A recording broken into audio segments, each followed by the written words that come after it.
Et quand j'arrive, carrément, le mec m'attrape comme ça et essaye de me rouler une pelle directe.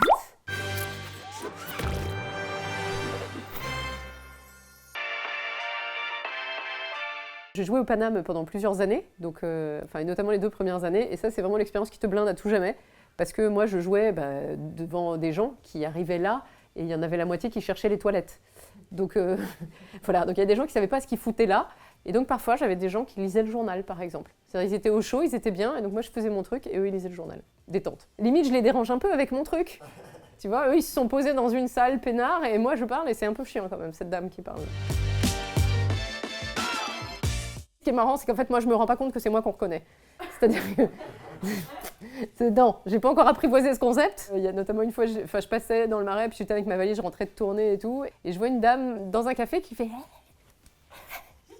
comme ça, et donc moi, je regarde derrière moi, du coup. Je fais, elle fait des bonjours à quelqu'un, mais je sais pas, et tu vois, et elle était là, tu sais, mais non, genre, elle faisait le geste, parce qu'il y avait beaucoup de bruit, beaucoup de gens, donc elle faisait le geste, non, non, c'est vous que je regarde, et moi, comme une connasse, j'étais, parce que elle cherche quelqu'un, la dame, aidez-la. C'est une qu'ils ont presque tous fait. J'en ai 2 sur 3 qui l'ont faite, et ça, t'as envie de crever quand t'es parent. C'est quand tes enfants, ils disparaissent sans laisser de traces. C'est-à-dire, ils sont censés être à un endroit, ils y sont pas, et en plus, t'as pas de nouvelles. Alors qu'ils ont un téléphone portable, ils répondent pas. Voilà, donc genre, j'ai paumé ma fille dans une balade à vélo en Espagne, enfin, un cauchemar total, je vous jure, je la voyais déjà à l'arrière du camion, c'était horrible. Je la voyais à l'arrière d'une camionnette avec Michel Fournier au volant. Et je l'ai retrouvée au moment où j'étais en train d'appeler la police en espagnol. « Hola, he perdido mi niña !» Pourquoi tu fais pas des vidéos marrantes comme les autres ? Je tiens à dire que c'est pas ma faute, c'est la faute de la raclette. Un gars que je rencontre sur une appli. Et en fait, j'y vais parce que le mec m'invite dans un resto de raclette. Et je me pointe devant le truc. Et quand j'arrive, carrément, le mec m'attrape comme ça et essaye de me rouler une pelle directe. Et donc, n'importe quelle personne de bon sens serait partie. Et ben, pas moi. Parce qu'il y avait la raclette. Et bon, je vous rassure, ça n'a pas été aussi affreux que ça aurait pu être, mais quand même.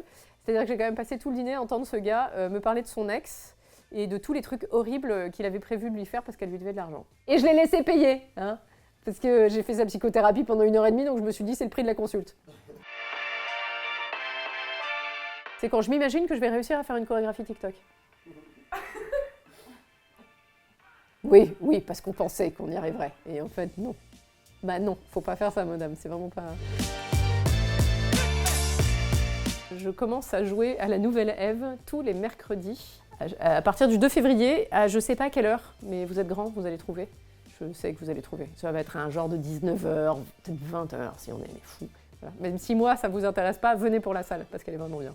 Ah oui, parce que moi, humoristiquement, je me kiffe. J'ai pas besoin que les gens rient, je m'en fous.